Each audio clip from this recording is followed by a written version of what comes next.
So welcome. My talk today is called Paradigm Shift, an Integrative Approach to Type 1 Diabetes Care.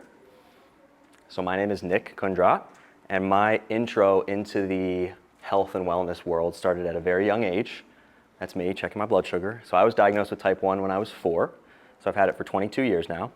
And I lived a pretty normal, happy childhood, played sports, did all the things. And once I got to graduating college, right, I was about 20 years old, I started dealing with a bunch of other health challenges, right? Weird symptoms, mystery symptoms. I was, fatigued, I was exhausted all the time, and I elicited help from some of the best, doctors and educators and practitioners in the world, and no one had answers for me. And it got to a point where I kind of just decided that I was just going to live the rest of my life sick with these symptoms, right? This would just be something I had to deal with, okay? And through all that, I couldn't understand why. I'd had type 1 for all these years. I thought maybe I was having complications already, but my type 1 was so well controlled for my whole life, right? None of it made sense to me. And that mindset right there ended up being the problem, right? My focus, like many of yours might be, was on my type 1 alone, and I was forced to make a very drastic shift in my mindset, and I was forced to learn some lessons the hard way, and I am here today to teach you those lessons so that hopefully it can save you some struggle. Okay, so who am I? So I'm a clinical diabetes educator, so I spend part of my time working in the endocrinology office with patients with type 1 and type 2. I'm also a holistic health practitioner, so I use therapeutic exercise, health coaching, lifestyle management, massage therapy, take a very holistic approach in working with my clients, so I split my time kind of between the clinical world and the holistic space. Like I said, I've had type 1 for 22 years. You might have seen my book on the table there. I published a book for kids and young adults living with type 1. And I specialize in working with young people with type 1. That's definitely my favorite population to work with, while I also work with other chronic conditions as well. So having seen both sides of the coin of being the patient, right, being the one who's being educated, and being the practitioner, I came to learn that most doctors and educators focus mainly on your diabetes, which is not a bad thing, right? If you're an endocrinologist or a diabetes educator, your focus should be on diabetes. But through this process of focusing on diabetes, we have forgotten something really important. We focus so much on disease that we have forgotten about health. So if you take anything away from this presentation, I want it to be this slide. So something I had to learn the hard way was, as health goes up, disease goes down. I'm going to say that again. As health goes up, disease goes down. As you get healthier, disease improves, right? In the Western world, we focus a lot on treating disease, which again is not a bad thing. That's very necessary. But we have forgotten this concept of, as health improves, disease improves as well, okay? So let's apply that to diabetes. As you get healthier, your disease treatment gets easier, right? So as you improve your health, your insulin sensitivity increases, your stress hormones decrease, your blood glucose levels improve, and most importantly, you spend less time on your diabetes and more time spent living. And I think this is what anyone living with type 1, this is kind of what we all want, right? So it's really about finding balance between treating disease and optimizing health, right? With type 1, we can't just forget about our disease treatment, right? I'm wearing an insulin pump, right? We wear insulin pumps, we count carbs, we monitor our blood sugars. That's a necessary part of the equation, right? But my question for you is, why would you not try, at least, to optimize your health, right? Because as your health goes up, your disease treatment will get easier, okay? So this is a concept that, again, is a scary concept to a lot of people, but this is something I talk about with a lot of my patients. I was forced to learn this the hard way, where my focus was solely on my type 1, trying to optimize blood sugars, thinking that was the issue, when really I was forced to kind of drop that diagnosis and focus on getting healthier, okay? Now, does this mean that I stopped filling my insulin pump or stopped counting carbs and just forgot that I had diabetes? No. But what it does mean is that I had to shift my focus and remember that I'm a human being first, right? So we're all humans that have emotions, stressors, thoughts, feelings, relationships, hobbies, experiences, backgrounds, beliefs, but diabetes is just a part of us, right? We are not a diabetic. We are a human being who happens to have diabetes as part of our puzzle, right? It's a piece of the puzzle. So remember, we are humans first and people with diabetes second, and our treatment of our diabetes should reflect that. So again, diabetes is a part of us, but it does not define us. So I know sometimes maybe you live with type 1 or your child lives with type 1, and that can feel like it's, you know, your biggest personality trait, right? It takes all of your time, all of your effort. But I'm here to tell you that it can be something that you control, right? Something that you live with, not something that has to control you. So again, if you focus on becoming a healthier human being, your diabetes treatment will get easier. So I want to introduce you to a friend of mine. This is Barry the Blood Drop. So Barry is still operating under the old paradigm of, well, if I just stress out about every high blood sugar, if I work so hard to optimize every little setting in my insulin pump, every carb count has to be perfect, and if it's not, then I'm stressing out. That is how Barry is operating, okay? So I have two things to tell Barry. One is that type 1 management is never perfect, right? You will drive yourself crazy if you're trying to chase perfection, okay? Two, good blood sugars don't always equal good health, okay? Good blood sugars do not always equal good health. Can they be a sign of good health? Yes, they can.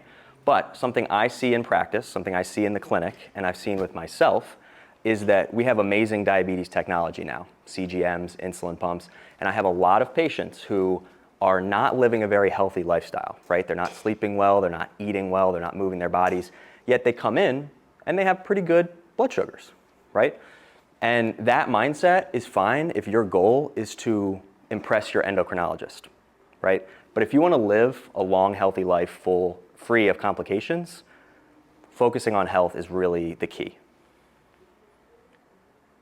So remember, you cannot outdose a poor lifestyle, right? There are no shortcuts, right? We have to do the work of building up those health foundations, okay? So what do I mean by health foundations?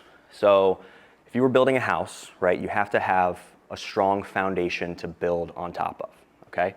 So we have our strong foundation, we have a house, right? We cannot put windows, a door, a ceiling on a house that doesn't have strong foundations. And our health works in a very same way. So if we don't have strong foundations of mindset, nutrition, movement, sleep, hydration, and breathing, it's going to be really hard to build a strong body and mind on top of that, okay? And this is where I focus with most of my patients. We do plenty of work around, optimizing your pump settings, optimizing your insulin dosing, but so many people are missing this piece. And next, we're going to do sort of a little crash course in each of these foundations. So again, those 6 foundation principles for being a healthy human being. We have thinking or mindset, nutrition, movement, sleep, hydration, and breathing. So let's start with breathing. Okay, so oxygen is the most important nutrient for human beings. We can survive, a couple days without food. We can survive, a couple days without water, even longer without food, and we can survive 4 to 6 minutes without oxygen, okay? Oxygen is very, very important.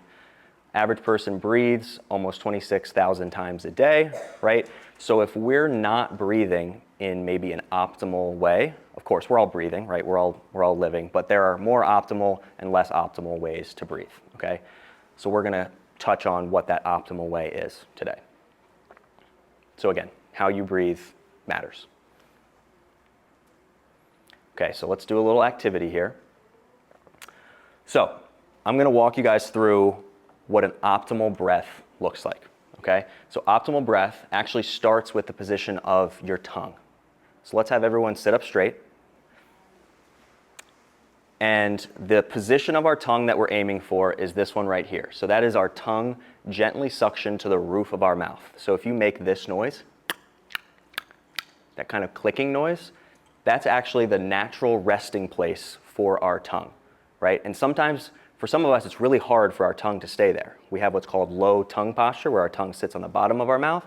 Ideally, it's resting on the top of our mouth, okay? What that does is it closes off your mouth, so we can't breathe in and out through the mouth, and so we're breathing in and out through the nose. So humans are meant to be nasal breathers, okay? Breathing in and out through our nose slowly is our default. That's like our first gear, right? That doesn't mean we can never breathe through our mouths, right? If you're running a marathon and you're sprinting, you're gonna be breathing through your mouth a little bit. But when we're just sitting and resting, breathing through the nose is gonna be ideal, okay? So let's try to find that position for our tongue. Sit up nice and tall. We wanna close the lips, right? So we're sealing off the mouth even more. And then we wanna try to breathe in and out through the nose. And just try taking 1 or 2 breaths there, focusing on tongue, lips, nose.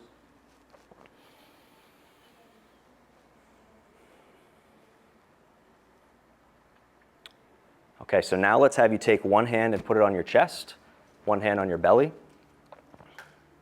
So ideally, when you inhale, your belly rises first, and then your chest comes along afterwards, okay? So I want you to try to inhale into that bottom hand. Take a nice big inhale in and out through the nose, tongue on the roof of the mouth.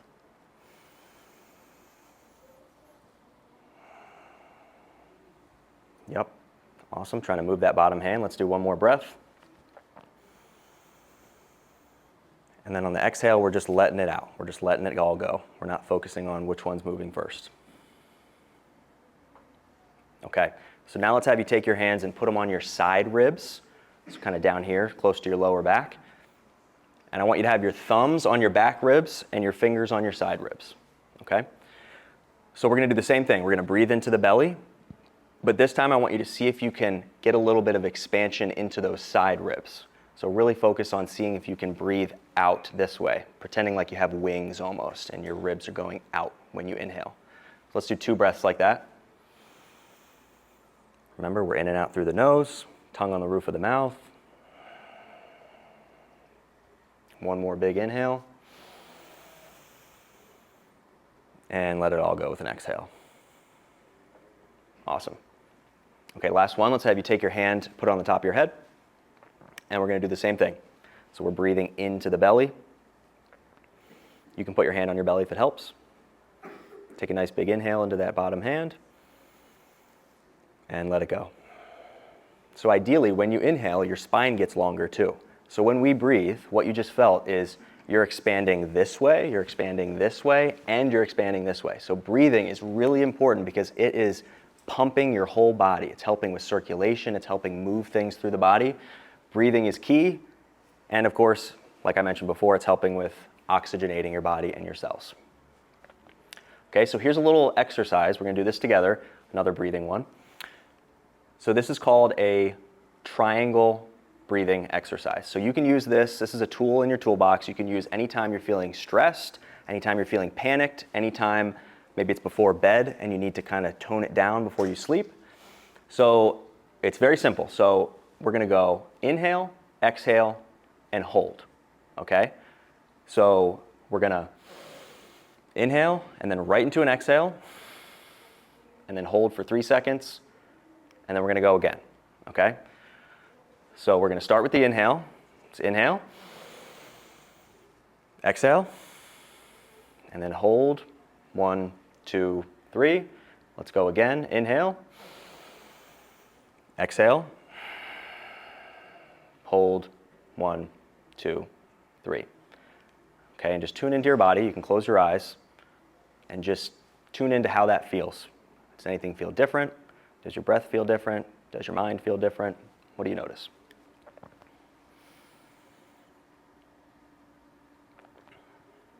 Okay. So next we have movement. So why move? Movement is super, super important. There's a lot of reasons why movement is important, but for us with type 1 particularly, it's going to improve our insulin sensitivity, right? So the insulin that we take, it's going to help it work better, and it's going to improve glucose utilization. So the glucose, the sugar that's in our blood, it's going to help it get where it needs to go, okay? So some basic tips for movement. A lot of times we get hung up on having to do movement in a certain way, having to go to the gym, having to run on the treadmill, something that we don't like. Movement can be anything you enjoy, right? Movement can be playing with your dog, movement can be dancing, movement can be playing a sport, right? It doesn't have to be something that we hate. We want it to be enjoyable, okay? Then we have working out versus working in. So what I mentioned before, that movement that people don't always love, we consider that more of working out, where you're expending energy, right? You get done a heavy workout, you're sweating, you're exhausted, you just got rid of a lot of energy and you have to recover, right?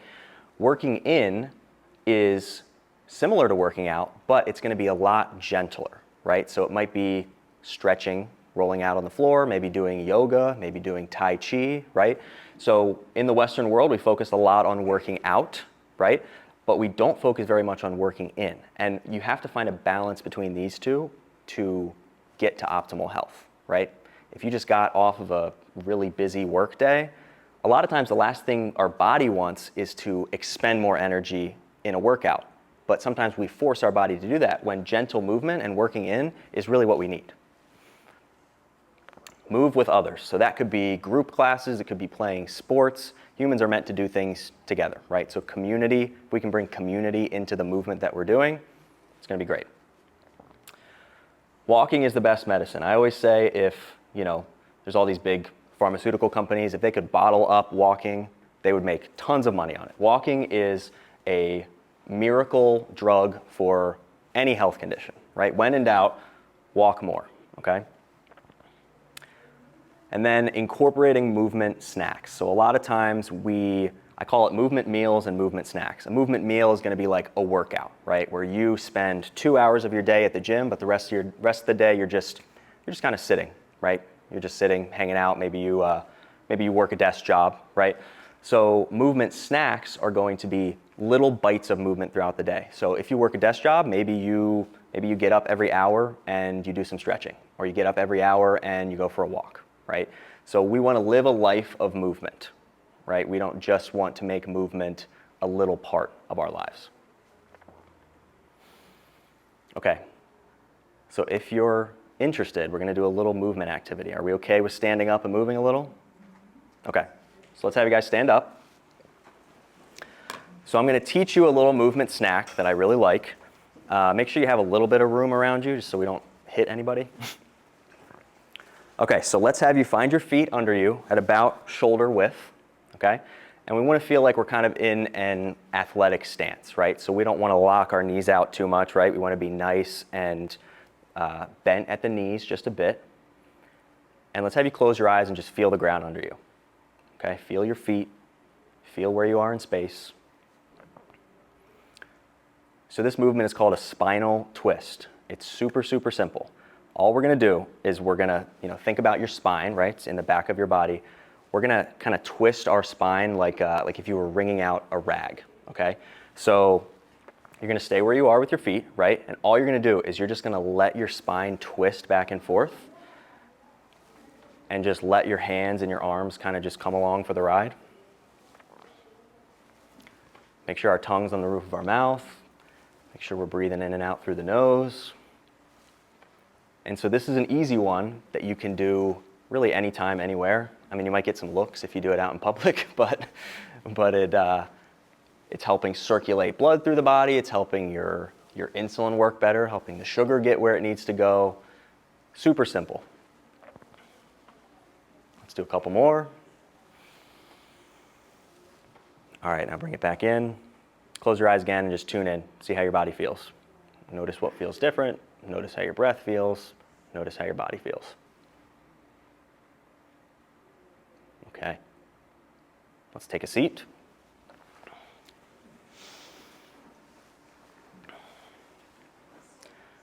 Okay. Thinking. This is a very important and often overlooked health foundation.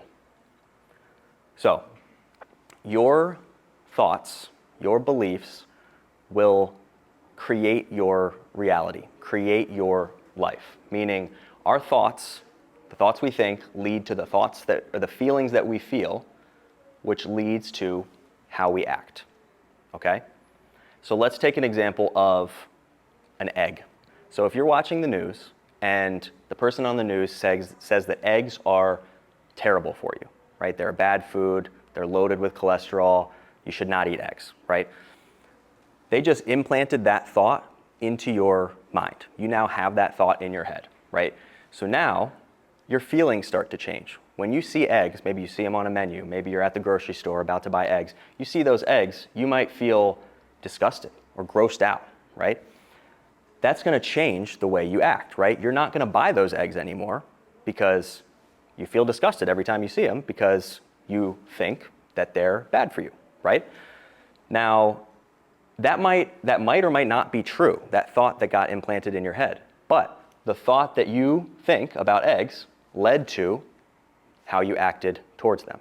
So it just goes to show the way that we think really does determine our actions, okay? So let's do another activity to illustrate this concept. So let's have you close your eyes. This one's more of a visual one, so we're not moving as much.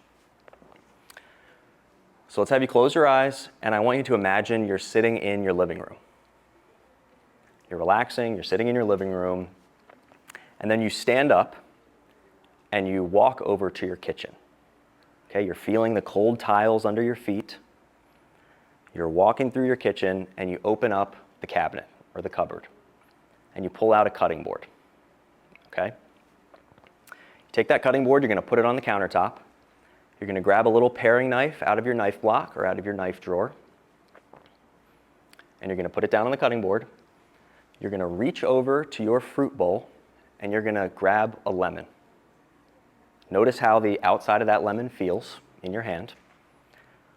You're going to take that lemon, you're going to put it on the cutting board, and you're going to slice it into 4 slices, 4 pieces. Now you're going to take one of those slices, you're going to pick it up, and you're going to take a huge bite of the inside of that lemon. You're going to take a bite of that lemon, you're chewing it up, you're feeling it in your mouth. Now open your eyes.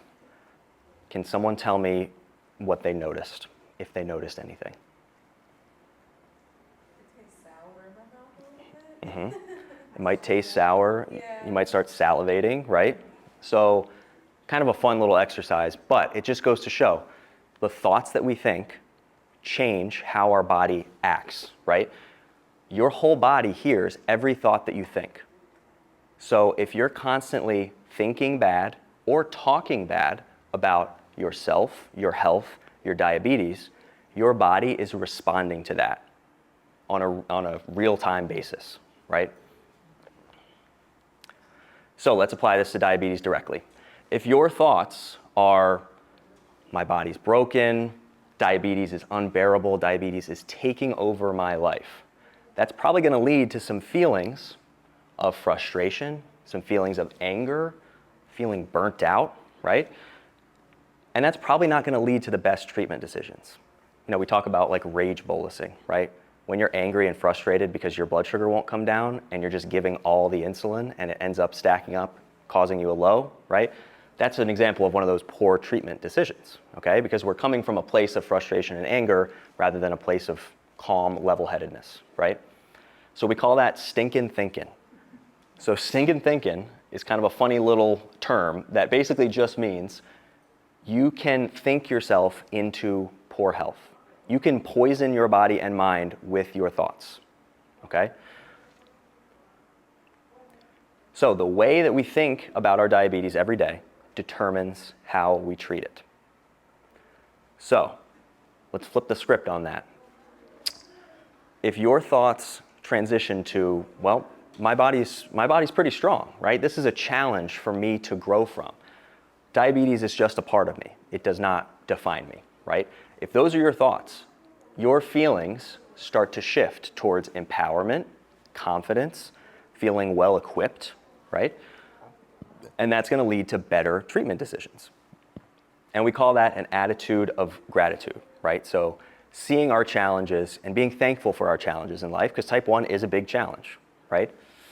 But if we can start to shift our mindset in a more positive direction, it is going to lead to more positive treatment decisions.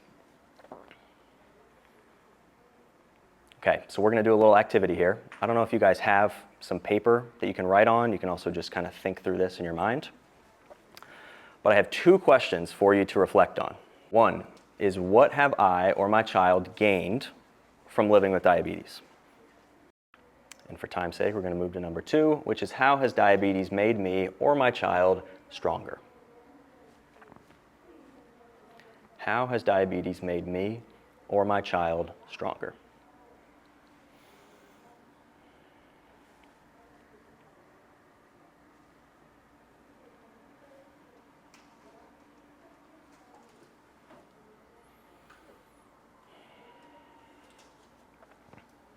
Okay.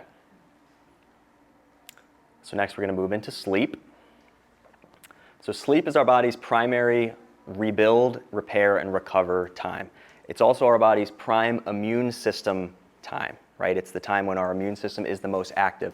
So for anyone who's living with an autoimmune condition, like type 1, sleep is going to be extra, extra, extra important, okay? We charge our phones, but not ourselves. A lot of us are very religious about making sure our phones are plugged in every single night and we're at 100 when we wake up. But we don't do that with our own bodies.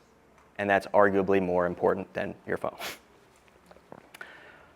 And as we know, living with type 1, poor sleep is going to lead to more insulin resistance, right? So you know, if you get a bad night of sleep, the next day your blood sugars probably aren't going to be as happy, right? So some tips for getting better sleep. Ideally, we want to be in bed no later than 10:30. Now, this can change depending on the time of year, right? Like if it's summer, we're going to be up a little later. If it's winter, we're going to be in bed a little earlier, ideally. The big takeaway is, if we can be, the closer we can get to up with the sun and in bed with the sun, the more ideal our sleep rhythms are going to be, okay? We want to avoid bright lights an hour before bed, right? So if we're under big fluorescent lights, if we're looking at screens, that's telling our body, hey, it's daytime. Like, it's seeing bright light. That is signaling our body that it's time to go, it's time to do things, versus it's time to calm down and it's time to go to bed, okay? We want to avoid stressful activities 2 hours before bed. This could be vigorous exercise, this could be watching the news, this could be watching a horror movie, right? Anything that's kind of tuning your body up, we want to avoid at least 2 hours before bed. We want it to be as dark as possible, right? So some people will get blackout curtains to make sure it's very, very dark in their room. Again, your body doesn't really like light when it's time for bed. And then the last one, but arguably most important, is morning sunlight before screen light. So when you wake up, if the first thing you do is look at your phone, that is automatically confusing your body, right? Our body wants to see the sun because it wants to be up with the sun and in bed with the sun. So if we can get sunlight before screen light, even if we just walk outside for 30 seconds and just feel the wind on our face and just stand in the grass for a minute, it can be that simple, okay? Then we have nutrition. So nutrition is basically just, the definition is obtaining the food necessary for growth, right? So food can be fuel, can be nourishment, but it can also be pleasure and enjoyment, right? We're eating with our family, we're laughing, we're joking. Food, you know, we have a beautiful plate of food in front of us. Food can also be enjoyment as well as fuel. You are what you eat, literally. So our body, our cells are always regenerating themselves. And the things that you put in your body are becoming your cells. So that old adage of you are what you eat is not an old wives' tale or a joke. Like, this is, you literally become what you eat. So what you eat is very, very important. And for type 1, we know that the right balance of foods are going to lead us to the best blood sugars, right? So nutrition can be very, very complicated, and there's a lot of different thoughts around what is the best diet for people with type 1. So I'm just going to simplify it for diet for human beings, for health in general, right? Everyone's going to be a little different, but these are just big basic principles. So we want to aim for whole foods over processed foods, okay? And how do we know what's a whole food versus what is a processed food? We can ask ourselves, was this food around 1,000 years ago? Were our great-great-great-great-grandparents eating this food, right? They were eating meat, dairy, produce, grains, all whole foods. They didn't have the processed foods that we have now, okay? And they didn't have some of the diseases that we have now, okay? Can you pronounce the ingredients? This is another big one. So a lot of these processed foods, they're filled with very weird chemicals, preservatives, things that we probably don't want to put in our body. And if we are reading those ingredients and we can't pronounce them, you know, or if it's a weird chemical word that we don't know, probably going to be not ideal for our health. We want to focus on quality over quantity. So there's a lot of talk these days about quantity. Calories in, calories out, how many calories of each nutrient should I be eating for optimal health? If you focus on food quality, that piece, the calorie quantity piece, tends to take care of itself, right? If I had breakfast this morning and I had two eggs and some Greek yogurt, those are foods that are really hard to overeat, right? Now, if I had a bowl of cereal, I could eat 5 or 6 bowls of cereal and I would not be satisfied, right? So the eggs and the Greek yogurt, those are quality, healthy foods, right? So you focus on quality and the quantity piece tends to take care of itself. We want to avoid removing food groups unless they cause a problem for you, okay? So there's a lot of talk these days about different diets, whether it's plant-based, carnivore, whatever it might be, where we're trying to cut out big food groups. That can lead to a lot of fear of food, right? So I think we should eat all the things, eat variety if our body does well with them. So this is where it comes down to tuning into you and what you need, right? So I don't do super well with gluten, right? So I avoid gluten. That's one that I don't eat. But all the other food groups I really enjoy because my body likes them. My body's happy when I eat those things, okay? You want to eat right for your type. So again, everyone is going to be a little bit different. By type, I mean your metabolic type. Everyone has a little bit of a different metabolism. Some people do really well on high carb, low protein. Some people do really well on the opposite, right? High protein, low carb. With type 1, people tend to do a little better on lower carbs, but if you're an athlete, you're moving a lot, you're going to need a lot more carbs. So it's going to be very different from person to person.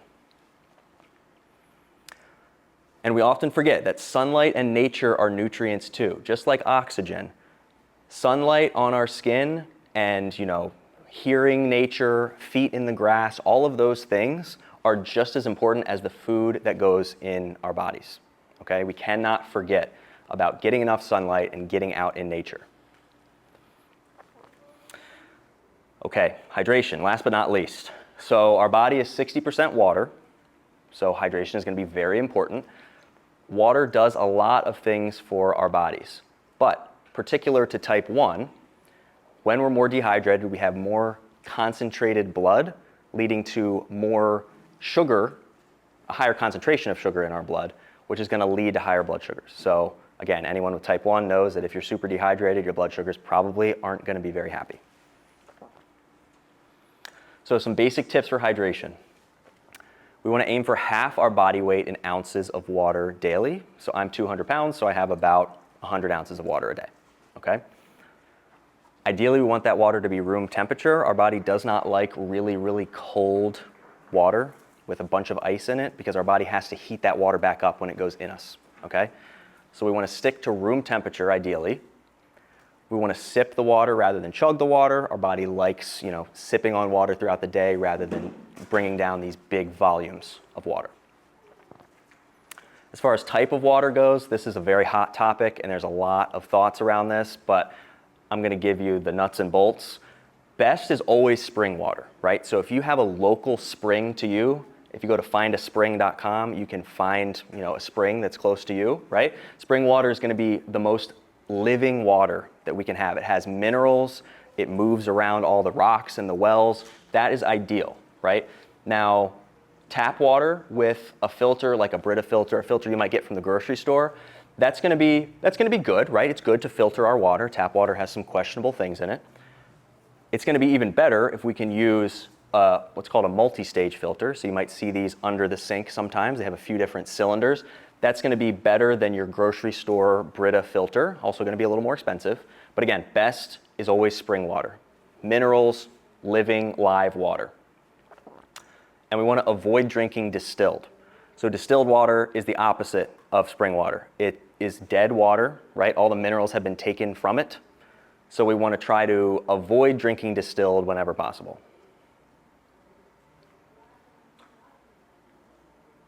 Okay, so we just talked about a lot of things. This is your diabetes toolkit, diabetes toolbox, right?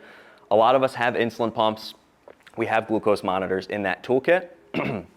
But now we have sleep, we have nutrition, we have breathing, movement, thinking, and hydration. These things are just as important as your insulin pump and your glucose monitor. And I know that it's not easy making changes around these things. Making foundational lifestyle choices and habits is hard. But if you can handle the craziness that comes along with type 1 diabetes treatment, you can surely, I'm confident, you can make some changes with basic lifestyle foundations. So let's revisit our friend Barry. So Barry spent the last 3 months working on his foundations. Barry is now less stressed than ever. Whenever he sees a high blood sugar, he's not freaking out anymore. And Barry, most importantly, now spends less time on his diabetes and more time living. And you too can be like Barry if you focus on the foundations of health. Thanks, guys.